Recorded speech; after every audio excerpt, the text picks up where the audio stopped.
छत्रपती शिवाजी महाराज मंदिर शक्तिपीठाची महती मी बरीच ऐकली आहे। त्यामुळे मी आज या ठिकाणी येऊन दर्शन घेतले आहे। हे भव्य दिव्य मंदिर आणि या परिसरातील कलाकृतीमधून महाराजांचा संपूर्ण इतिहास सर्वांसमोर मांडला आहे।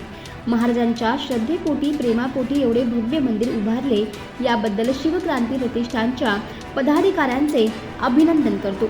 या शक्तिपीठ ठिकाणी मी आज आलो, भविष्यात येत राहणार अशी प्रतिक्रिया रितेश देशमुख यांनी देत आमदार संजय गायकवाड आणि धीरेंद्र महाराज बागेश्वर यांनी छत्रपती शिवाजी महाराज यांच्याविषयी काढलेल्या आक्षेपार्ह विधानाबद्दल विचारले असता मी काही ऐकलेले नाही, मला ते विषय माहीत नाही असे बोलत रितेश देशमुख यांनी महाराजांबद्दल अपशब्द वापरलेले कोणीही खपवून घेणार नाही असं स्पष्ट केले।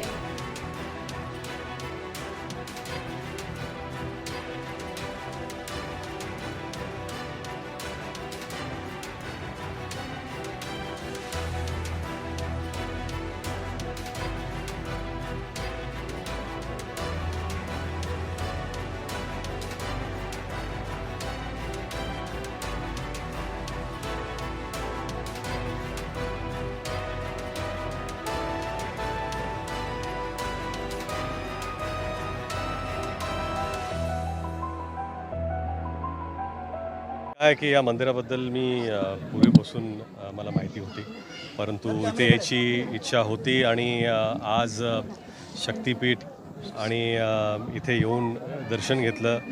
आपल्या महाराजांवरती एक एवढं भव्य दिव्य मंदिर आहे आणि इथे येऊन आपण दर्शन घेऊ शकतो आणि महाराजांचा संपूर्ण इतिहास या संपूर्ण परिसरामध्ये एवढ्या चांगल्या कलाकृतीमध्ये इथं दर्शवलेलं आहे किंवा दाखवलेलं आहे।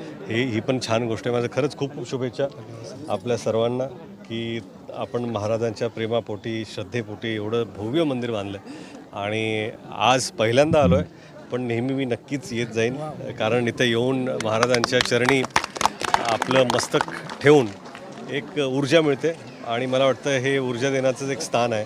शक्तिपीठ म्हणजे शक्ती आपल्याला प्राप्त होते इथे येऊन, ते स्थान आहे म्हणून इथून छान वाटलं। नाही, मला ते विषय माहिती नाही आहेत, म्हणजे एकदम मी ते वाक्य ऐकले नाहीत, पण मला वाटतं की कुणीही महाराजांविषयी अपशब्द वापरले किंवा मला माहिती नाही, सर्वप्रथम मला माहिती नाही आहे, पण तुम्ही जर असं म्हणत असाल की जर महाराजांविषयी असे अपशब्द कोणी वापरते ते कधीच खपवून घेतले जाणार नाही।